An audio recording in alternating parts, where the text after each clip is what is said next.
এমসিকিউতে প্রায়ই এই প্রশ্নটা আসে যে দুইটি ট্রেন একই দিকে চলতে থাকলে তাদের আপেক্ষিক গতি কত? এই যে গতি, তো দুইটা ট্রেন যখন যাচ্ছে, ধরেন প্রথম ট্রেনের গতিবেগ, তাহলে আমাদের হবে প্রথম ট্রেনের গতিবেগ একই দিকে যখন যাবে তখন হবে বিয়োগ।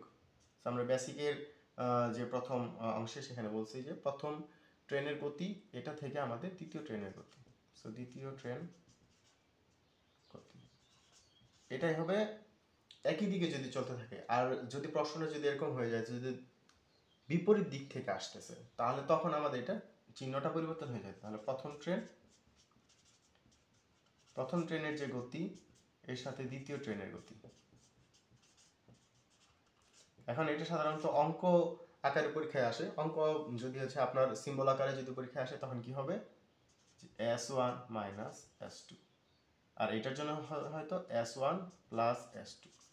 এটা আপনার হচ্ছে যেহেতু গতিবেগ, গতিকে আমরা স্পিড দিয়ে প্রকাশ করি, গতিকে লিখি আমরা স্পিড দিয়ে, সংক্ষেপে লিখি s, সেই হিসেবে s1 মাইনাস s2 যদি একই দিকে থাকে, এই একই দিকে দুইটা ট্রেন যাচ্ছে, আর যদি বিপরীত দিক থেকে আসে তাহলে s1 প্লাস s2।